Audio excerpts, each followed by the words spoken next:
Once upon a time, in a quaint little village, there lived a sweet girl known as Little Red Riding Hood. She was called this because she always wore a beautiful red-hooded cloak that her loving mother had made for her. The villagers adored her, and she was well loved by everyone. One sunny morning, Little Red Riding Hood, "I need you to take this basket of goodies to her house. She lives deep in the forest. Remember, you must be careful. Stay on the path and don't talk to strangers."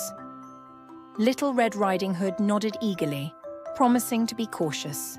With her heart full of excitement and her basket in hand, she set off on her journey through the lush green forest. As she walked, the sun peeked through the trees, casting playful shadows on the ground. Birds chirped melodiously, and the scent of wildflowers filled the air. Little Red Riding Hood couldn't help but sing as she strolled along, her mind filled with thoughts of her beloved grandmother. Suddenly, out of nowhere, a sly wolf appeared.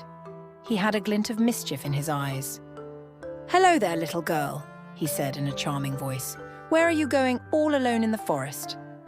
Little Red Riding Hood, innocent and trusting, replied, "I'm going to visit my grandmother. She's not feeling well, and I'm bringing her some food." The wolf, intrigued, thought to himself, what a delightful meal she would make. "That sounds wonderful," he said smoothly. "But why take the long way? There are beautiful flowers just over this hill. Why don't you pick some for your grandmother? She would love them." Little Red Riding Hood, enticed by the idea, said, "Oh, I do love flowers. Thank you for the suggestion." She wandered off the path, following the wolf's directions to the field of flowers. While she was busy gathering a bouquet of colourful flowers, the wolf hurried to her grandmother's house. He knocked on the door, imitating Little Red Riding Hood's sweet voice. "Grandmother, it's me, Little Red Riding Hood."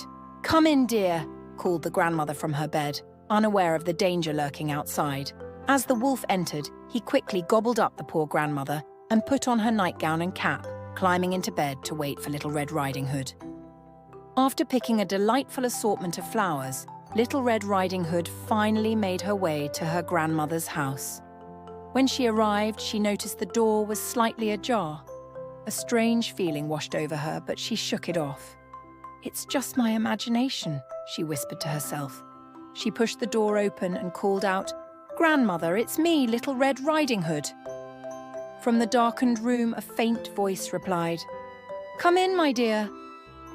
Entering the room, Little Red Riding Hood felt a shiver run down her spine as she looked at her grandmother, who appeared quite different than usual. "Grandmother, what big eyes you have," she exclaimed.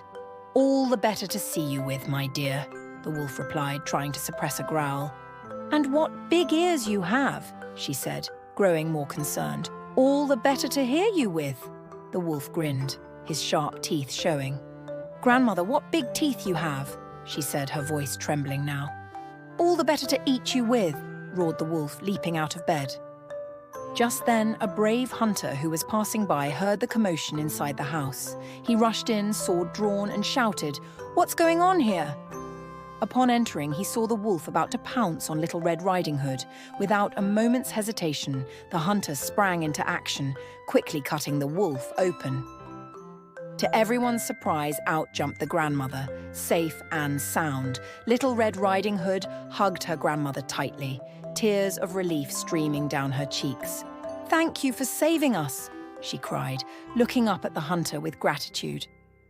The hunter smiled and said, "You must always be cautious, dear girl. It's essential to listen to your parents." From that day forward, Little Red Riding Hood learned the importance of staying on the path and being wary of strangers. She promised herself she would never stray from her mother's words again.